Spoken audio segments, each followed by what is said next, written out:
everybody.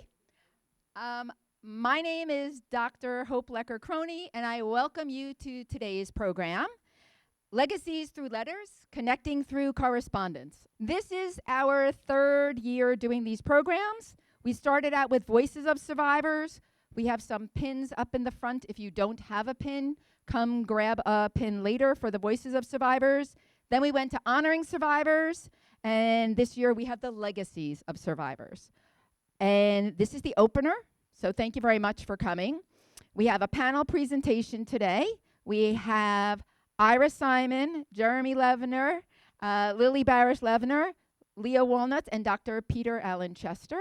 We will have 3 more programs happening, 2 more here, and then another one that will be in Liberty. Monday, June 29th at 1 o'clock, we have a screening of Fiddler on the Moon, Judaism in Space. And then there will be a Q&A with one of the directors of the movie, Seth Kramer, and also Chuck Diamond. So they will also be here to answer questions that you might have from the movie. I have seen it twice, and each time I have different questions. Tuesday, July 21st, Meanwhile in America. So that is a musical performance by the Levins. They will honor our nation's history through story and song, and they are going to bridge what was happening in Europe during the Holocaust and World War II to Meanwhile in America. This is what was happening here at the time. And they are doing that through song. And they say that there's going to be a sing-along as well, and that you should be inspired through the power of music.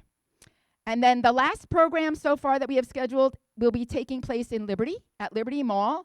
That is on Thursday, August 20th at 5 o'clock in the evening. We are calling it a community arts cafe. It is open to the community. And we are going to have an original song performed by Shane Renison, who has spoken with some people who are in this room. Their identity will remain anonymous until the night, and collecting their stories. And then he is creating a song. And Casa di Longobardi will be providing some food. And we will be creating 3-foot by 8-foot canvases, painting those to tell the stories of the people who are gathered there tonight. The exhibit downstairs that I've been curating will also be open 4 times. Monday, June 29th at noon before Fiddler on the Moon. Tuesday, July 21st at 6 before Meanwhile in America. Friday, July 31st is Services. That's the special program. So I will be here at 6. And then also on a Monday in August before the Prime Timers meeting. So we're offering different dates for the community to come. Today's program was inspired by a conversation between Alan Barish and Ira Simon, so you never know what might prompt the program.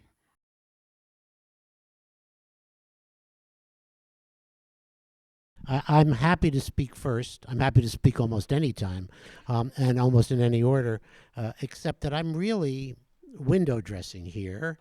My connection to these letters is solely because of my connection to Alan Barish. And as a result of these letters, the primary benefit to my life, in addition to, of course, my friendship with Alan, was that he and I got to travel with him to Israel when we got to meet Itzik, his cousin, who was not known to Alan until these letters sort of came out. Is that accurate? And that has been a blessing in more than one way. It's a blessing in that I now feel that I have some sort of family in Eretz Yisrael, and it was a blessing to see how much love Itzik had for Alan, and by extension, for me. And that is really my sole connection to the work that Alan did. Not only in pursuing the translations of the letters, but in keeping them alive. Alan is pretty self-deprecating, but this was something that, and it's in keeping with who he is, that once he sort of latches on to something, he keeps going until there is some real information unearthed. Um, I'm sure there will be questions that will come up as to who people are. I am so fortunate that Al's here directly to my right. This is all the maternal side of your family. And, yeah, all on the maternal side. And I will say something else, and this is personal from me. I know that Alan sort of asked, pursued, wanted to know about his family, and if there were documents, and if there was this or that. And Dottie, his mother, was very reluctant to say anything for years, and this trove then came to light after her death. So, oh God, yes. I thought I was doing great on my own. You were doing fabulous. I don't know if I can tell you, but okay. What happened with my parents? Both died within about 6 months of each other, about 10 years ago, and I was going through their house in Florida, getting rid of stuff, and I came across a stack of letters, which I never knew existed. And I had always asked in the past my mother about her family history, and her mother, my grandmother, who came over in about 1922. I used to ask her, tell me about your family. She wouldn't tell me about them. And she wouldn't tell me about them not from a sense of pain. It was more of a sense of, why do you want to know? Who cares? So, but she just wouldn't tell me about them. So I didn't know anything. I knew a few things here and there, but not much. And then, and my mother I asked. And then I came across this trove letter, and they're in Yiddish. Well, 90% of them are in Yiddish. And this old-fashioned Yiddish scriptures is very hard to translate. I'd asked some people up here, and it's very difficult. But I finally found somebody who translated them. I think I found them on the internet, some woman, an Orthodox woman. And so she translated some of them for me. It took a while, but we got it done. And so I'll talk about Yitzhak here. So when I had them translated, so one of them, the one I think you're going to talk about here, is from my grandfather's cousin, who I never knew any of these people existed, and this is 10 years ago. And my grandfather's cousin had written him a letter from Israel, which I guess we'll talk about later. And then through that connection, I said, well, let me try and find this guy. And I didn't know how to find him, but my translator, she said, I can try. I speak Yiddish, I speak Hebrew, I speak all the languages. So she found somebody on Facebook who had the same name. But he was on Facebook. He was a kid. He was 20-something years old, so obviously not the same person. And he was in New York. We got a hold of him. He was working at the 92nd Street Y in their camp, summer camp. Just pure coincidence. So I got a hold of him, and he was thrilled to meet me, and he got me in touch with Itzik, who was very happy to meet me. My wife can tell you about that, meeting him. And so that's what that's about. And there were lots of letters. I don't know what we're talking about today, but a lot of the letters were from, it gets confusing here, from my grandfather's father to him. It's mostly very pathetic. They're all asking for money. We're all starving. Everything's horrible. And lots of letters like that. And lots of letters from different members of the family there. And I don't know who these people were. The woman who translated kind of helped me somewhat trying to figure things out. There's another real good letter here to my grandmother from another, not from my grandfather's side, from my grandmother's side. These were all people, he was looking for people. Maybe we'll read that. You want to read Yiddish something letter? I'd like you to tell everybody where the town was, where the town in Poland was? I know. Well, I just want, Joanne always likes to tell this story, so let me have her tell. This is a story, sometimes I cry, so I'll try not to now. But Moshe, the young man who was working, this is his cousin's oldest son. He was working at the 92nd Street Y at a camp that he would go out to during the day. And after Alan called him and they talked, oh gosh. So he called his father, and Itzik, the man up there in the picture, is one of the more emotional people I've ever met in my life. He cries a lot and he laughs a lot. So his son called him and he said, "Dad, I have something to tell you."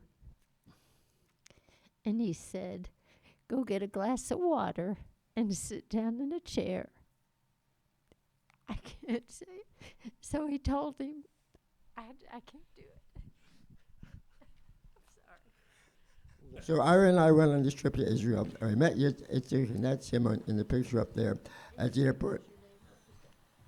Yeah, and so that was, that happened. So there's a lot in these letters. These are very few. And I'm still trying to figure out what's going on. It's hard to get them translated and to understand really what's happening and that whole milieu of that, in between World War I and World War II, before everybody was murdered. They were all pretty much living in poverty. That's why they came over here. My grandmother, when she came over, said, she told me we couldn't eat. We ate potatoes for 2 years, so that's why we came over. Anyway, here, I don't want to hog the whole thing. And this is what I was going to say. So Itzik and I talk now basically over Messenger on Facebook, and he's always very emotional. And the other day, when I told him about this program, this is what he said. "Since I was born, I never met one of my father's family. No grandpa, no grandma, no one family relative, no cousin.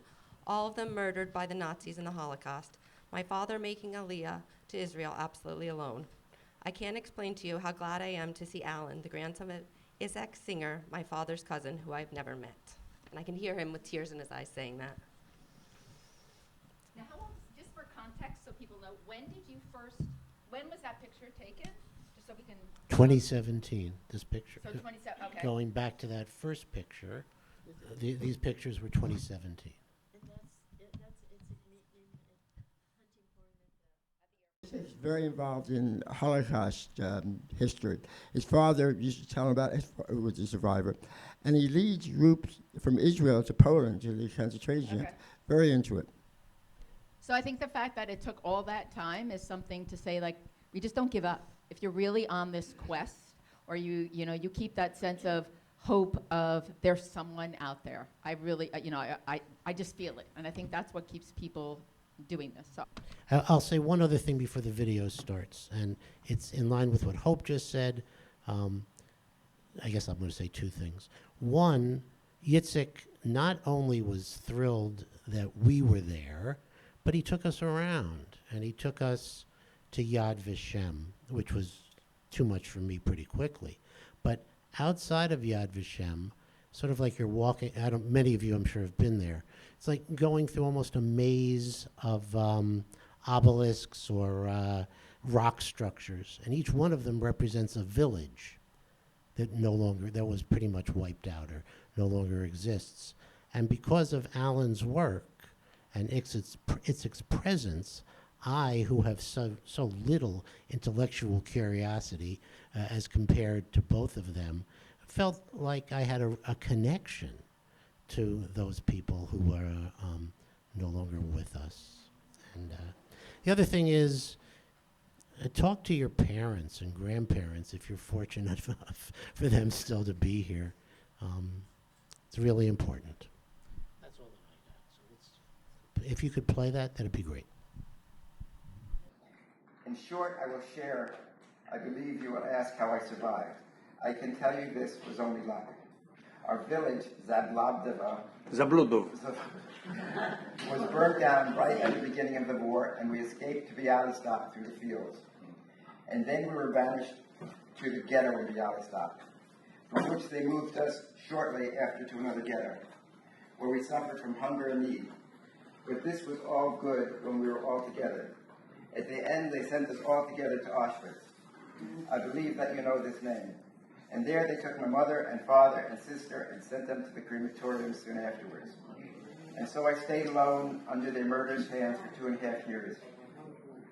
I suffered hunger and was beaten every day, and they sent many Jews to the crematorium every day. I have shared with you in short. I had 3 brothers and 3 sisters. All of them were married and had children. From all of them, I stayed alone, not believing the entire time I was in the concentration camp that I would survive. I was freed in April 1945 in Bergen-Belsen, and then I thought and believed perhaps that I will find someone for my family. And if I won't, perhaps for my mother's family, Zinger. I came to Bialystok, and I did not recognize what Bialystok looked like. She was completely bombed out. And I started looking for friends. After a long while of asking around, I found nothing. I wandered like that for 4 months in Bialystok, and I saw that there was no future for me there, to sit on the ground while my blood was spilled. The anti-Semitism was storming in Bialystok and the surrounding areas. So I decided that I must leave. I had no money. I came from the concentration camps almost naked, so I decided to join the kibbutz and leave.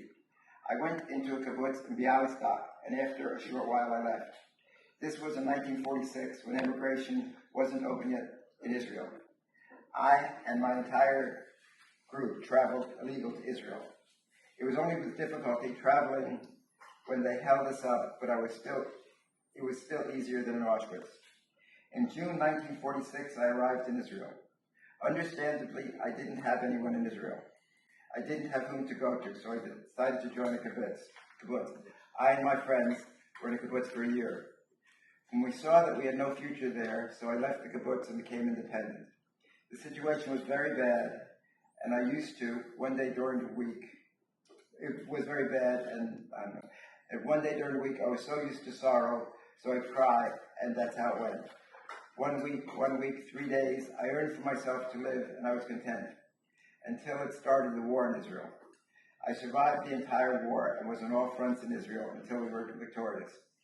I was alone, so I didn't have where to live. I lived with friends. I got married 3 years ago and now have a 9-month-old daughter. I didn't have a home. He said I lived in a house, it doesn't say. The cousin Anna and Herman visited me a year ago, and so how I live. Now I got a small house, and it costs me a lot every month for my living space. I work as a guard. Unfortunately, it is hard to live in Israel. It is difficult to manage, and the income is also difficult. No meat, and so on. Beloved cousin Yitzhak, I've more or less shared my situation. I happen to have found your address from Tanta Zlata's children and from Uncle Shepsel of blessed memory. Yitzhak, I believe, beloved cousin, that you will take my letter seriously and remember our past and respond heartily to me. We will bond like 2 beloved cousins. You have no one else in Europe. No one survived, only I did. Therefore, I am asking you that you should not forget me and should respond. I am ending off my writing with this, and I am greeting you heartily and your family. My wife and child are greeting you. For me, your surviving cousin from Europe, Moshe Chedersky. Shalom. So, who did he write this letter to?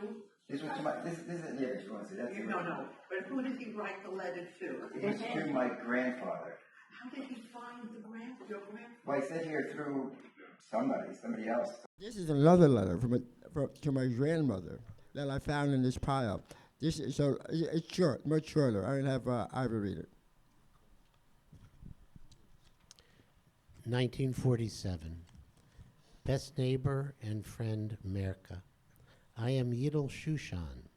We lived next door to you in Skittle on Grodner Street. My mother was Reisel, and we were neighbors all our lives. I am Reisel's youngest son. I had 5 sisters. Everyone was murdered in Auschwitz. Only I survived. The Skittle Committee gave me your address. I have no one closer to express what is going on in my heart. I am writing to tell you how your family and mine were murdered. In 1941, the murderers, the Germans, entered Skittle and burnt it down entirely. We had nowhere to go. Your sister, Chaya Rivka, with her husband and children, went to the city of Aijishak and were murdered in the most horrific way. They were buried alive. Your brother Muttel was with us in Skittle. Itzka was taken 2 weeks before the war by the German army and never returned. He was killed. In 1942, we were all taken to Auschwitz.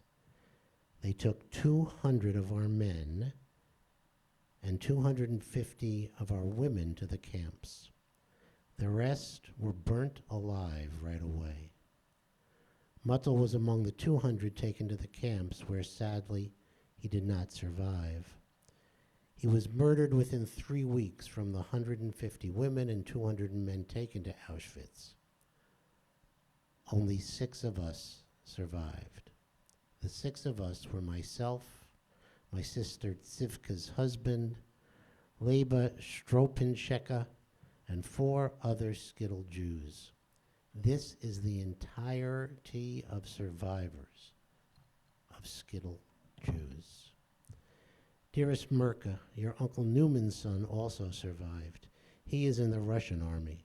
Since I was the only Jew from Skittle after we were liberated, a letter arrived from him and it was given to me.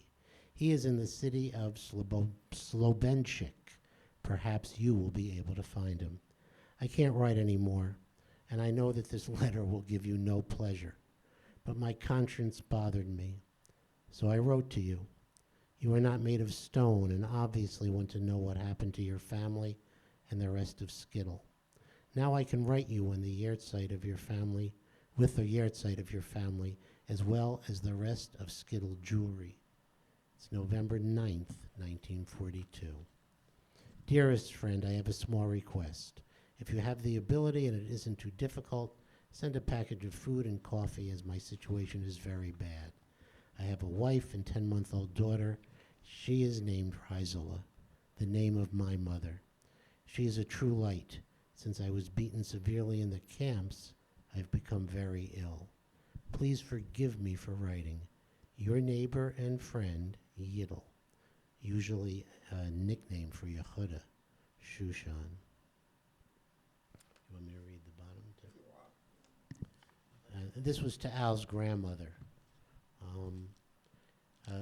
The letter was found in Dottie's house after she passed away, as Alan told you. November 9th, 1942 was 29 Cheshvan 5703. Al says he doesn't know what happened to Yidel Shushan and who was translated by. So. I just mentioned a few things.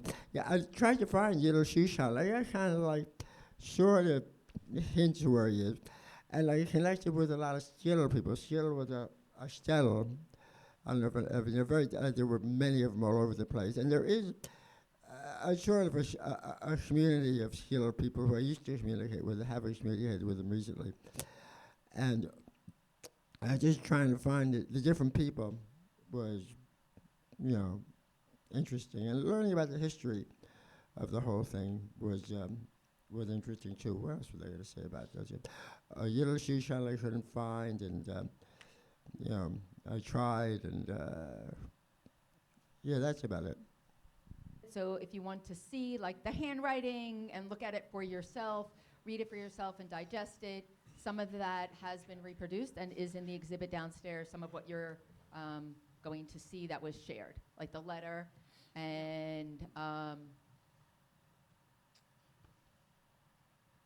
if you can't read it, some of the translations are downstairs. To Lily, Okay. you're an editor. This must have been a monumental job. I mean, I'm looking at just a few, besides getting them translated, just going through them and synthesizing them had to be crazy hard. Oh, it did, and I give all the credit to my parents because they have binders and they have things labeled for us. As you can see, they have Post-its up here. So one day when my sister and I have to figure this out, so they basically did all the work. But yes, it was monumental. It's an endless job. I'm still working on it endlessly. And it's just very confusing. You get another person to learn, another person to learn. but I still have many untranslated letters in there, and it's just Yeah, the records are I'll incredible. never get around to doing it. You know, I don't know what's in it. Oh yeah, it is. It's just too much. Yeah, Ira and I had no idea what to expect when we went to the airport. We didn't know who he was. We didn't know anything, and it worked out great. He met us, and he was, as we were saying, he's a very happy guy, and he drove us all over. And yeah, we came here. He came here, and he stayed at Ira's house in New York City. And he just invited Jeremy and I to his son's wedding in Israel next month. Oh. Yeah, his son's getting married soon. Yeah, yeah. His daughter was here. I think she's coming back again. We have family. We're not a big family, so now we have this whole new family, which has been really cool. I think it's Leah's turn.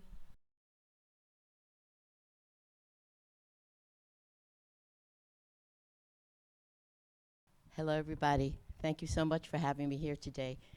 Monticello is very much a part of my life as a second-generation Holocaust survivor, child of survivors. This was a very important place in their lives. It was a place of freedom. It was a place where my mother could open up the Venetian blinds and watch me running around. My friends used to say, "And which camp did you go to, Leah?" Well, camp was not an operative word in my life, but day camp was, okay? And being the trek to Monticello for 8 years from the Bronx was wonderful. So when I'm here, I, by the way, was in Mason's Country Club Cottages, who I have to give on Old Liberty Road, who I have to give my heart to, and when I'm here. And actually the owner, Esther Mason, is still alive. She's 103. And Esther, yes, so Esther and Rocky, they were all part of my lives.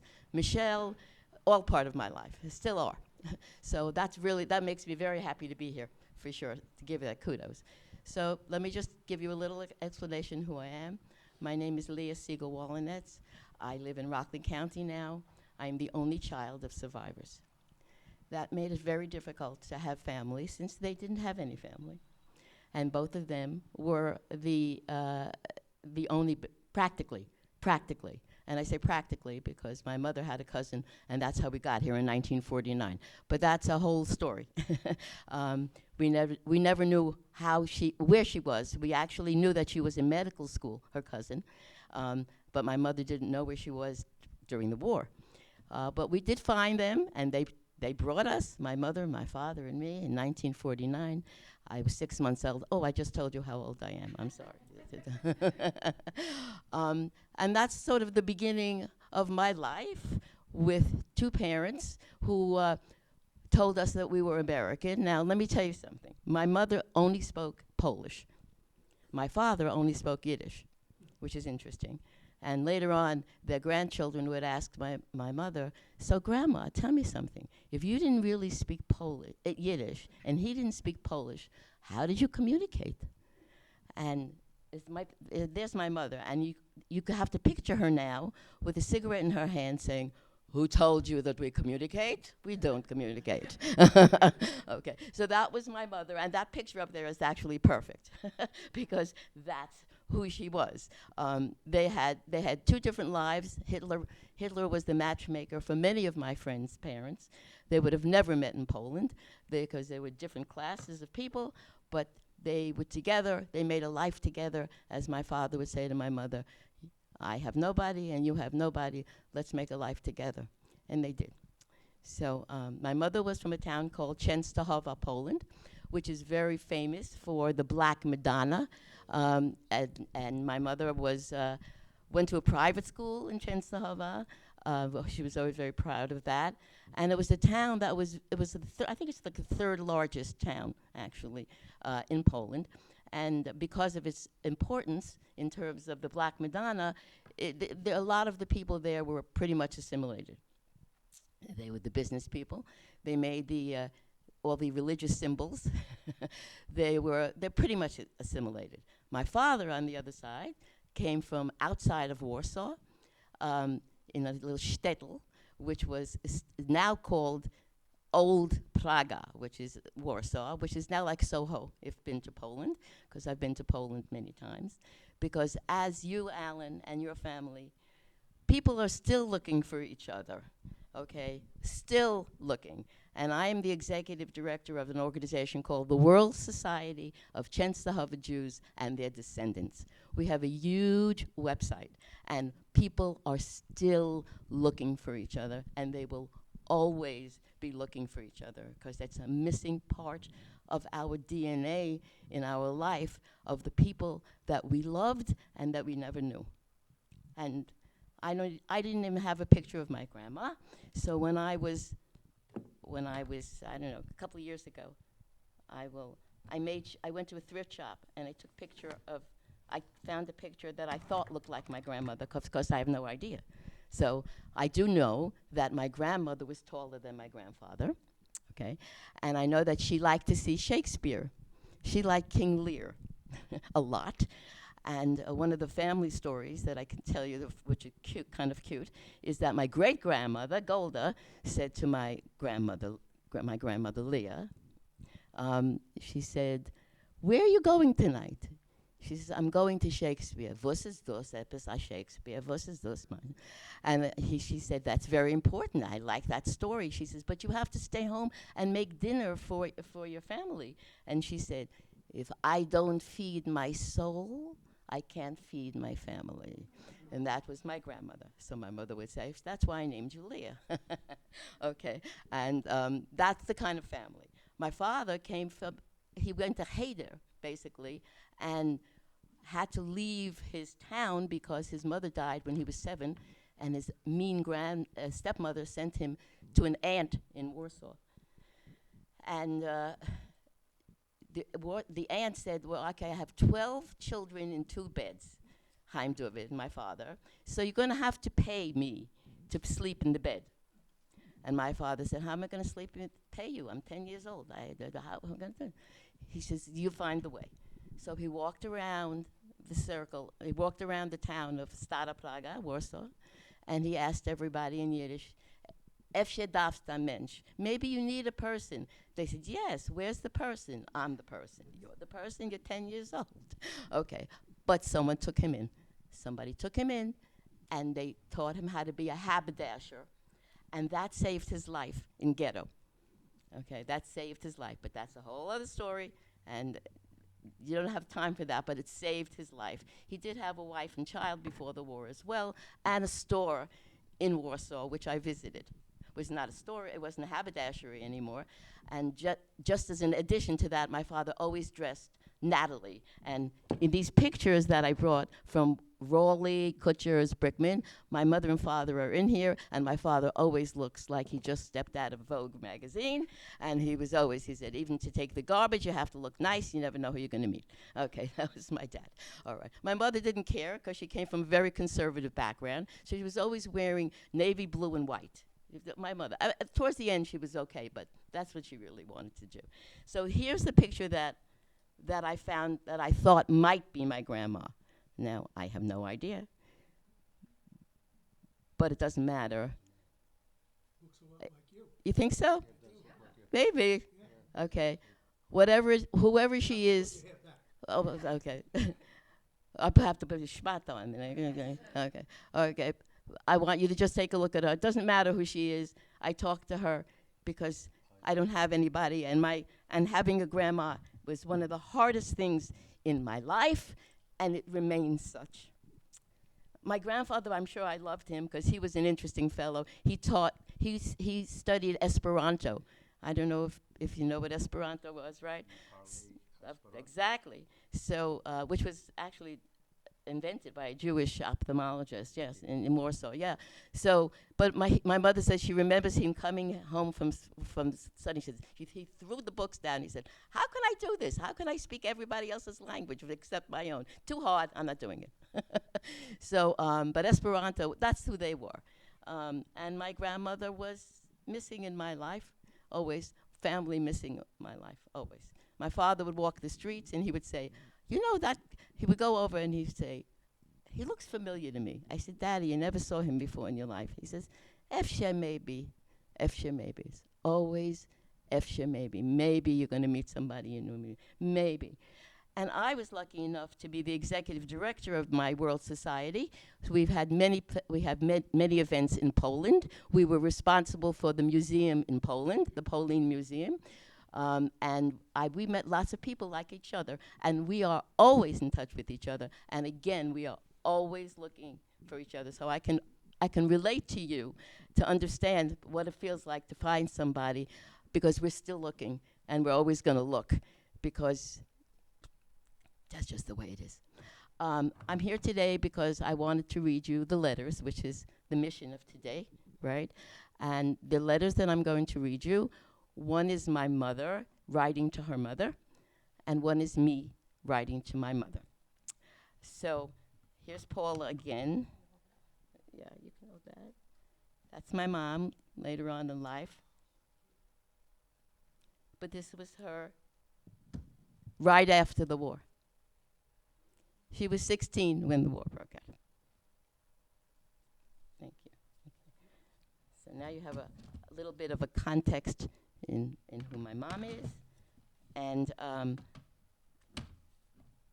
let me read you the letters, because that's what I'm here for, okay? And so give me 1 second.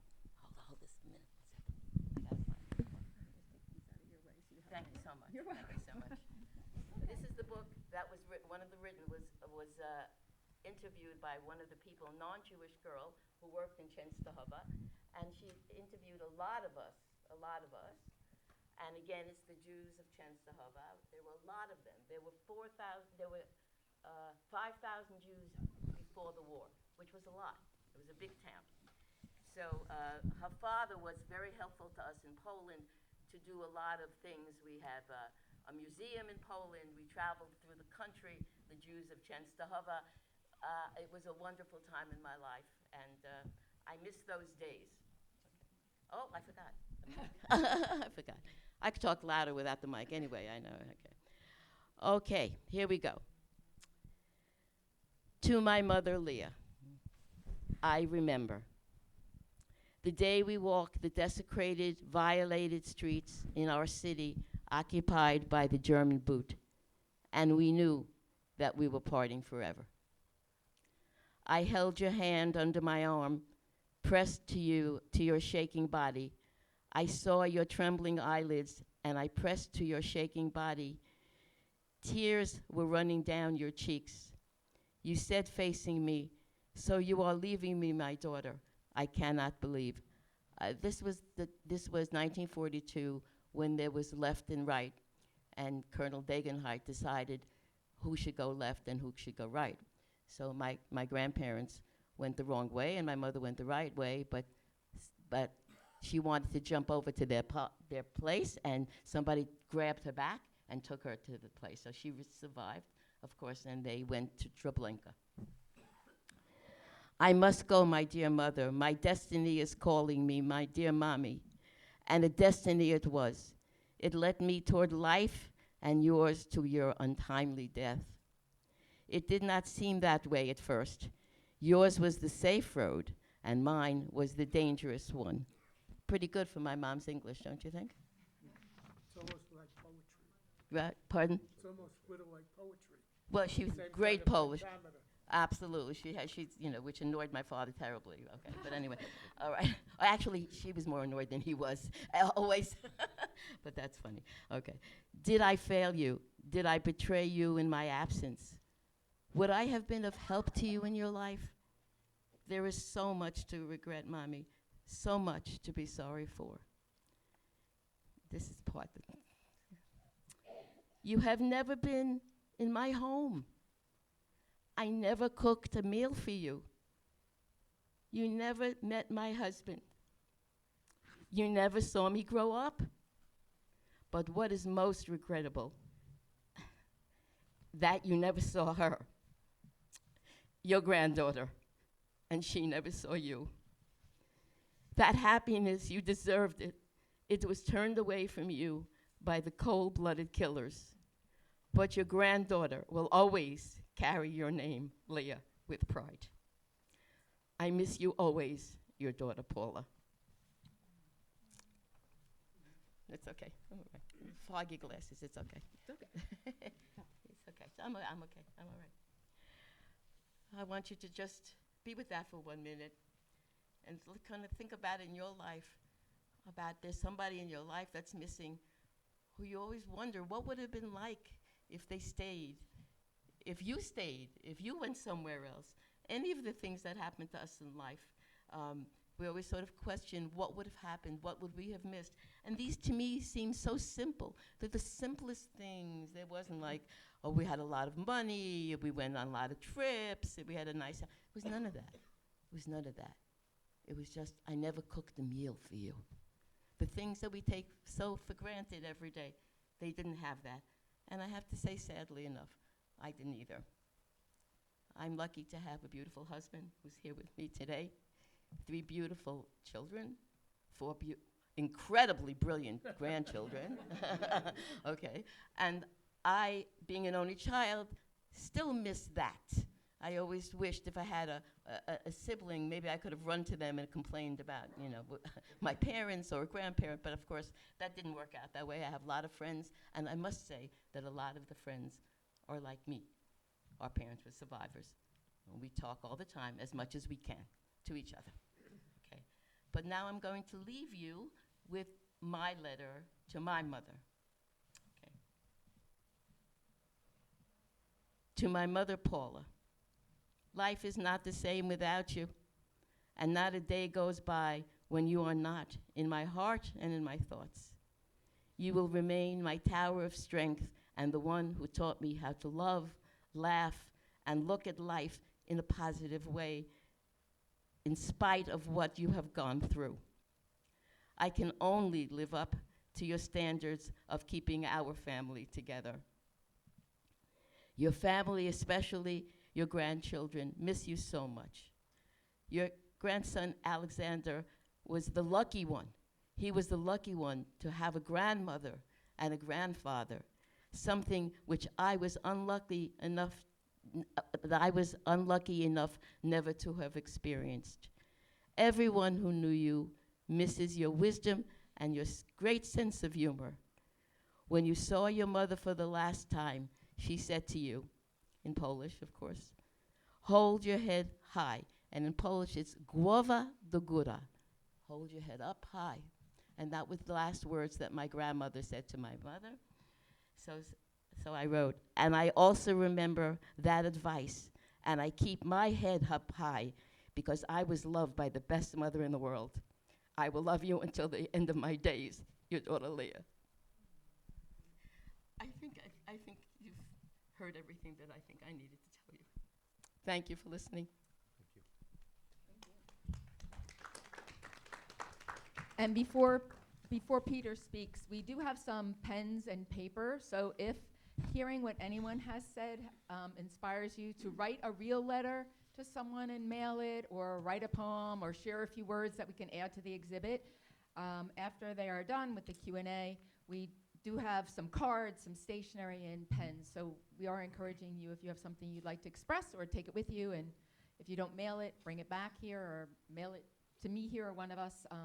Is I think one of the things that this shows today is the importance of correspondence. You never know who's going to find that letter, get that letter, how it's going to touch somebody, and it feels different than an email. I know we are in an electronic age, but seeing the script, seeing the cursive, seeing the words, feels so tangible about these people. So thank you so much for that encouragement. There's just one other cute little story that I'll tell you how important letter writing was.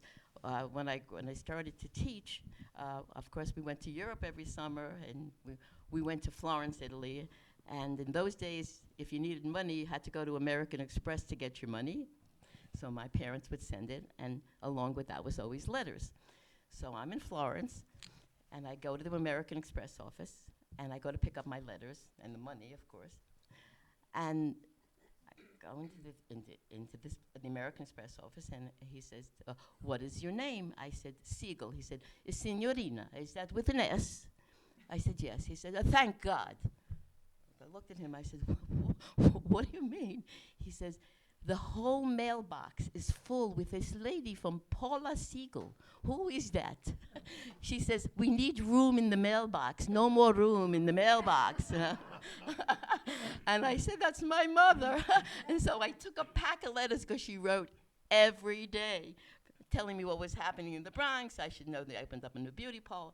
That was whatever it was. And I have those letters, and they're put away in the blue par avion. You remember we used to write on the airmail letters? So she was so happy. And I remember my girlfriend, Linda, rest in peace, she used to say, my mother didn't write me one letter. You didn't write me one letter. And your mother wrote all those letters. So I wrote to her, my mother said, next time send Linda letters. You want Linda letters. I said, I had to tell you that story because it's a nice, positive way to end what I have to say. Thank you very much. I am Dr. Peter Allen Chester. Both my parents are survivors. My father was enslaved in Auschwitz from 1942 until 1945.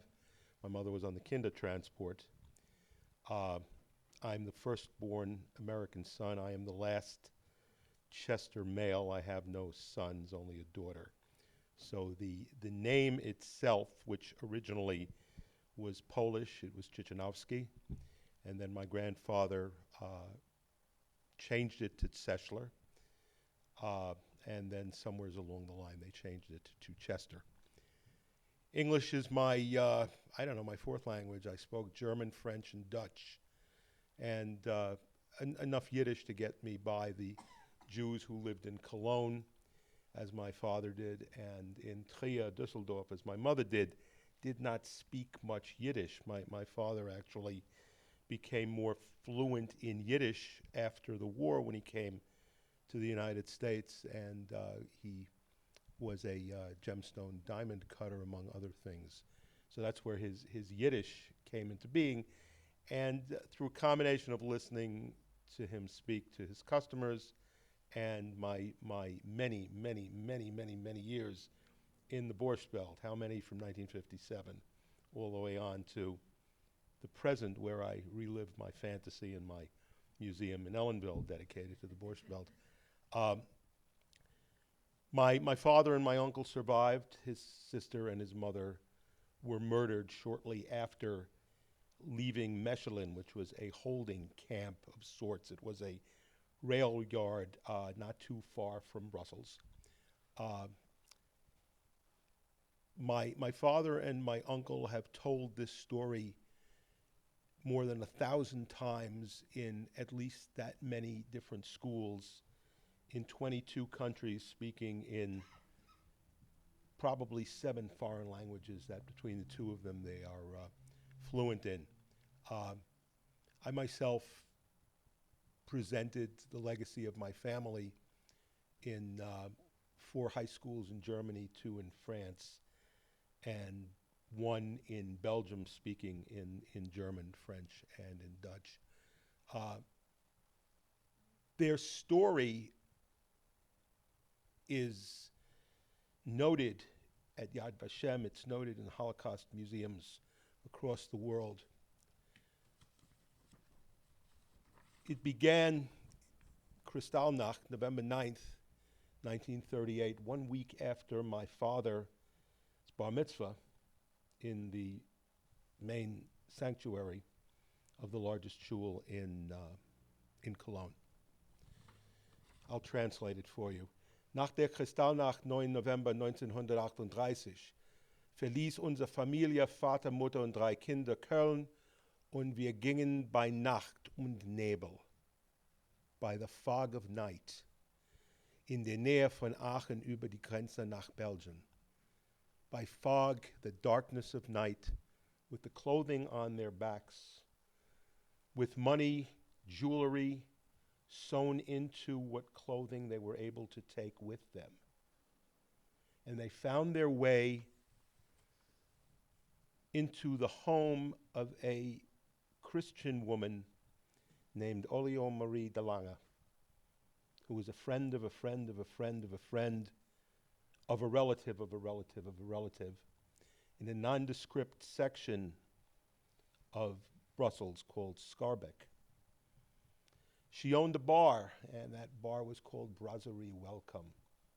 And sidebar was, when I went there later, I went to play the pinball machine, and I'm knocking them dead.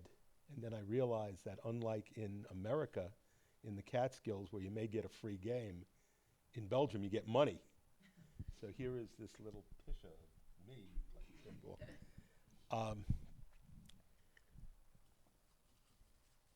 It is beyond comprehension, my father said, but I get over it.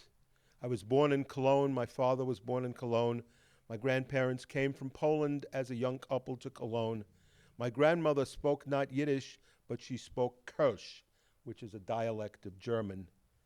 And then my father, who went back and forth between German and English, and then he stuck some Flemish in. And when you had said that one of your parents spoke one language and the other, I had no clue what my grandmother and my grandfather spoke, because she spoke Flemish, which is a dialect of Nederlandish Dutch, and French, and I don't know what he spoke. It sounded, I'm not even sure what it sounded like. And as for those little, we used to call the onion skin, the thin, lightweight par avion. I remember getting them stuffed into the envelope with, 53 pages, and it would weigh a quarter of an ounce. So my father tells the story. Bevor wir da waren in Köln, glaube ich, da war 15.000 Juden, und wir hatten eine privatjüdische Schule gegangen, because even before the war, Cologne, though it had 50,000 Jews, still had many pockets of anti-Semitism. So the Jewish children, while they were able to go to the public schools in Cologne, they did not receive the same kind of treatment. So they went to yeshivas in Cologne. My father completed the 6th grade, and following that, that was the end of his formal schooling. They were hidden,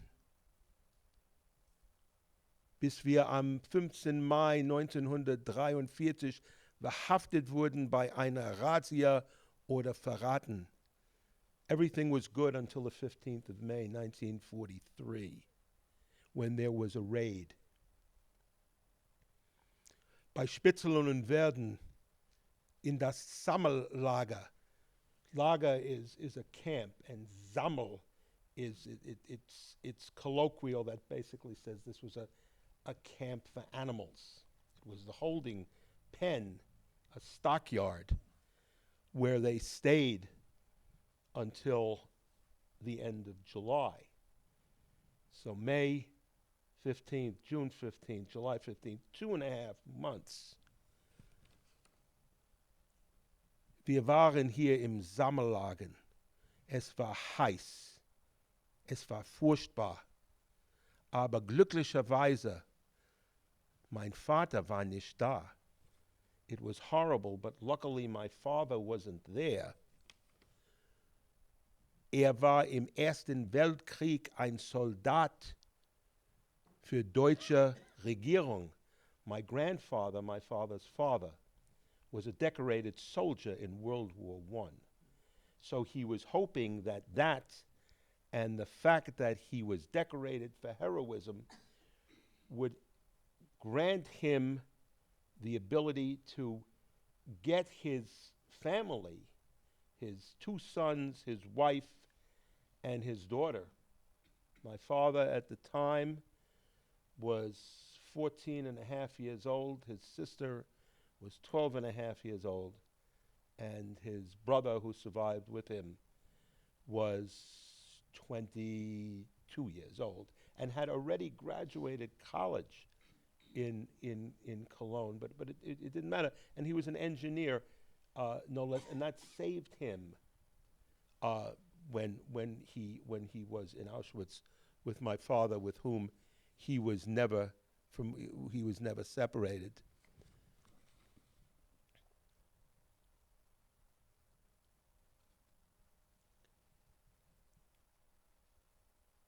Im Januar 1945.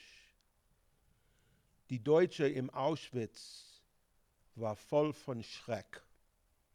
Und sie haben eine große Menge von jüdischen Leuten eine Reise gemacht von Auschwitz bis Großrosen.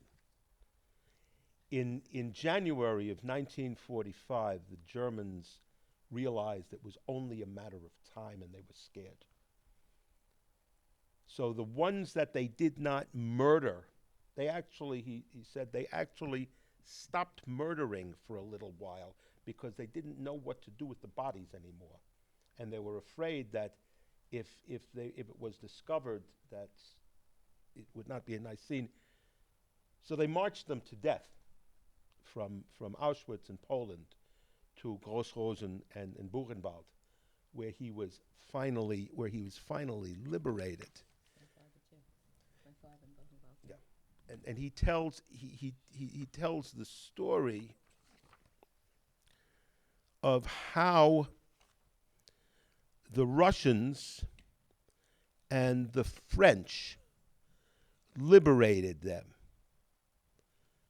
And he tells the story of how the French were more compassionate when they saw the human skeletons, and how the Russians just slaughtered anything that was wearing a German uniform. And I remember asking my father, didn't you feel? He said, no.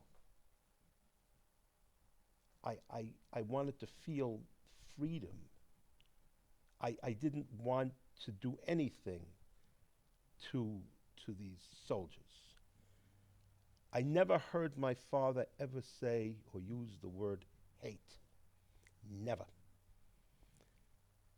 He, in 1962 or 3, he flew to Israel to testify as an enslaved person at the trial of Adolf Eichmann. And he never used the word hate, even in those types of circumstances. They came back to Brussels, and of course they were processed and given all sorts of paperwork and identification cards and pictures with their papers with their pictures on it, not much different than the papers that they were required to carry under Nazi rule, and persons who were not living in Germany were also required to carry those papers with the swastika on it, and if they were not carrying the papers, Jew or Gentile, they could find themselves shot, imprisoned, whatever. I have the star. I have my grandfather's star. I haven't looked at it in 55 years. I don't know if I can look at it. That's the weak part. They came back to Buchenwald, from Buchenwald to Brussels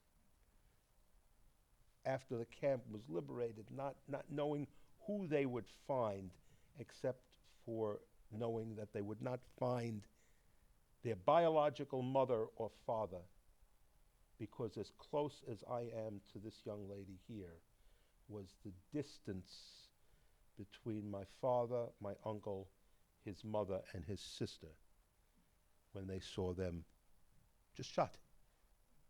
Just shot. The women went in one direction, the men went in the other direction.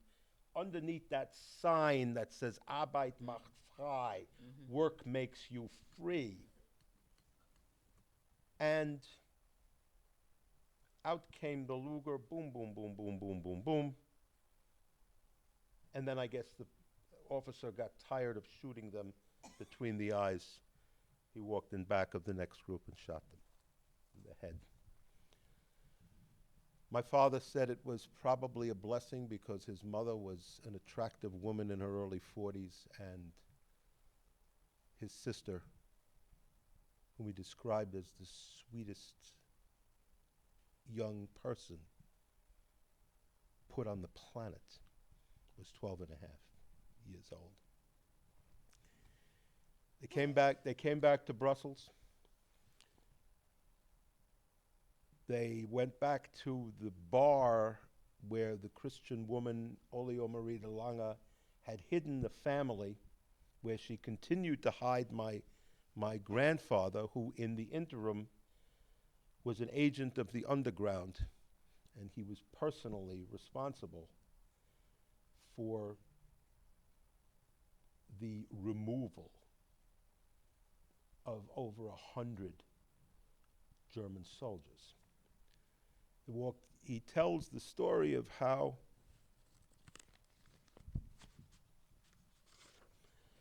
wir haben im Rücken durch die erste Tour von Brasserie Welcome gegangen und wir haben nicht gewusst, ob mein Vater lebt oder nicht.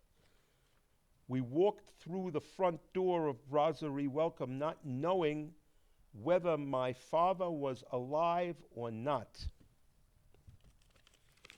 Und da saß mein Vater, sein im Rücken, und war Kartenspiel. And there was my father sitting in his chair with his back to us.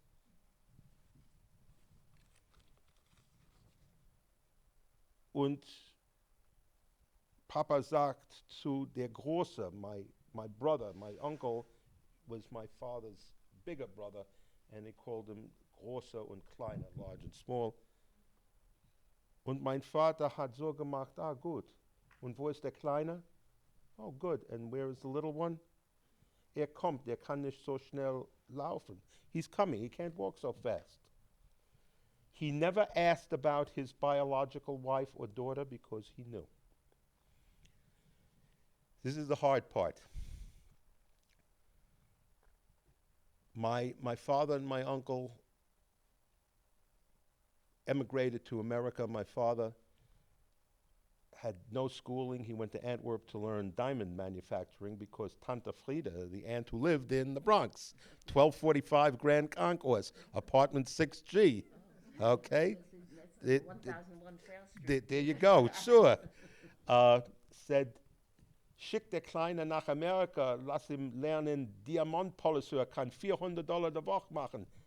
Send the little one to school and then send him to America as a diamond cutter. He'll make $400 a week in 1948. Wow. The President of the United States wasn't making, the CEOs weren't making that.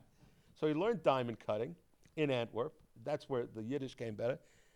And I have the Musterkart. He and my uncle had transport on a freighter to New York Harbor, went to Ellis Island. After being processed, my father had a skin infection and a gum infection that was being treated, so he was quarantined for 21 days. He said absolutely nothing. They treated me well. 21 days later, one of the agents said, "Your brother is here to pick you up." And my father thanked them. "Thank you very much. Welcome to America. I'm proud to be in America." And the agent said, "Could you two fellows just wait here for a moment?"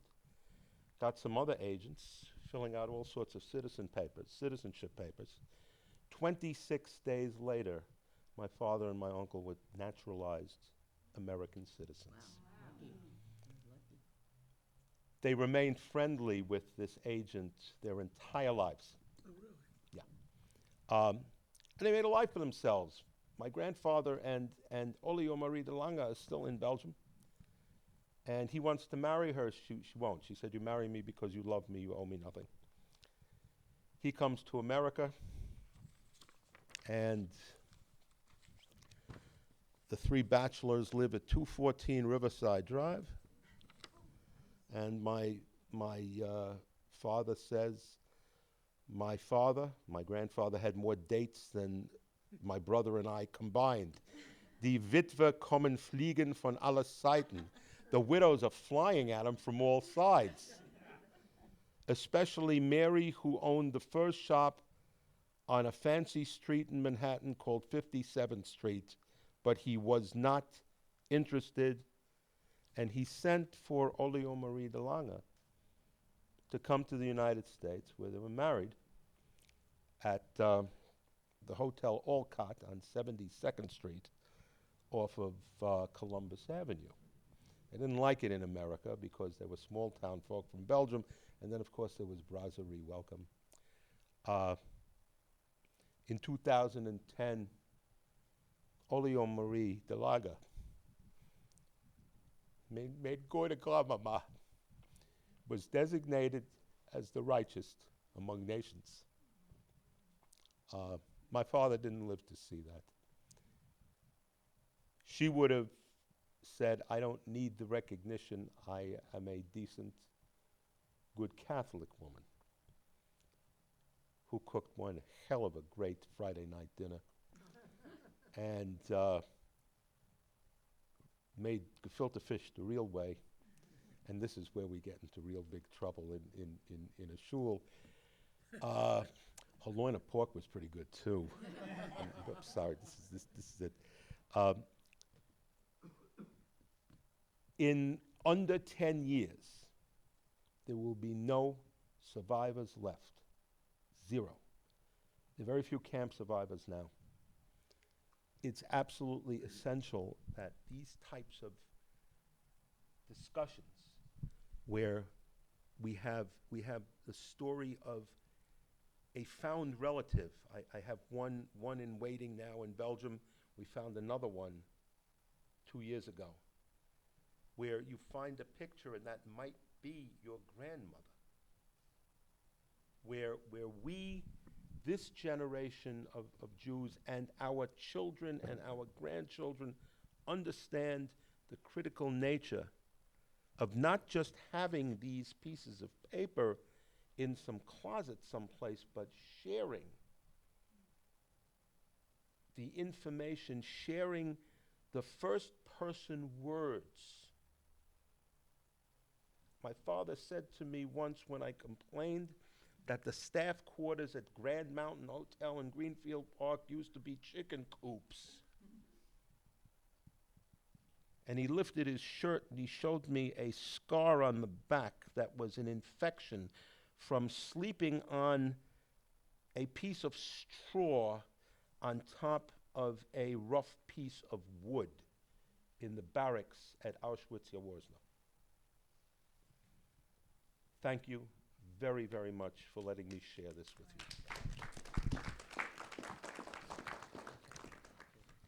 So now, if anyone has some questions, I know that's a lot to digest.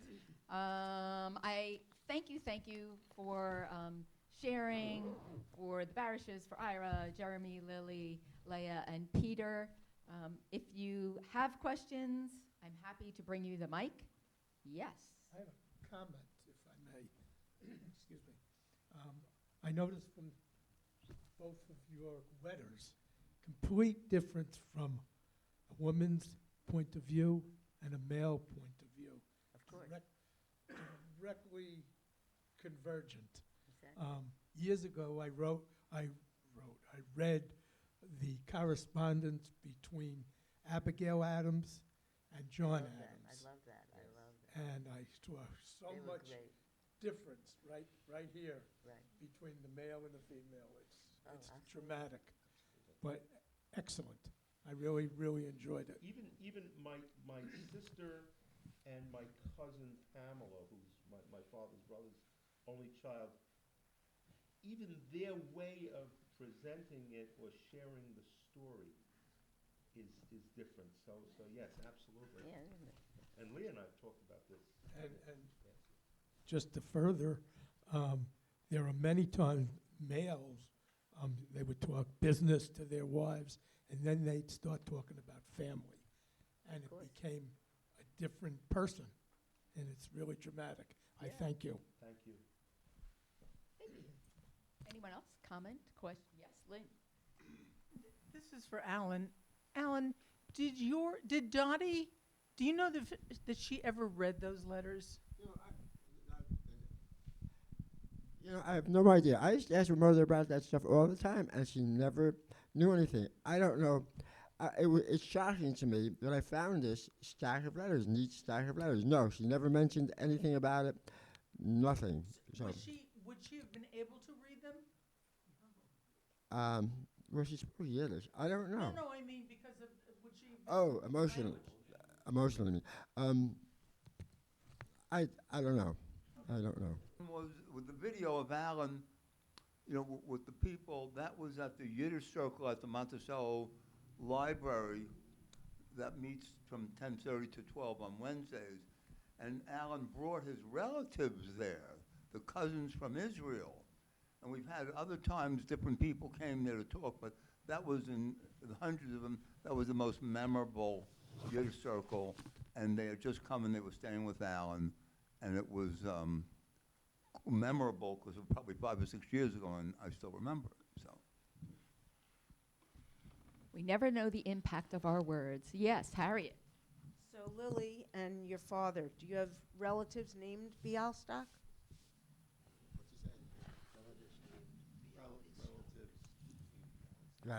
Do I have relatives named Bialystok?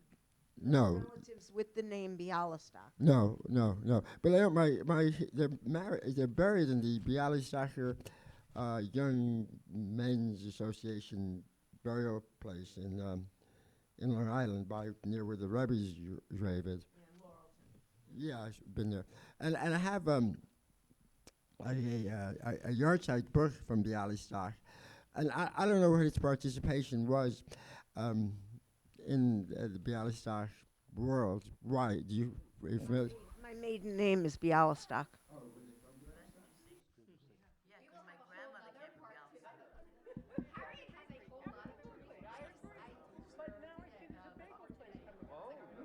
But a bagel place is going to take over there from Fallsburg. Oh, really? There's a sign on the window now. Oh. So you don't know anything about why they closed? I just saw over the years less and less action there. But then I used to get not the one or the dry Oh, I know, the bow ties. bow tie. Yes, that's exactly what I was talking about. Well, Well, that's funny because I was up in Ithaca all last week.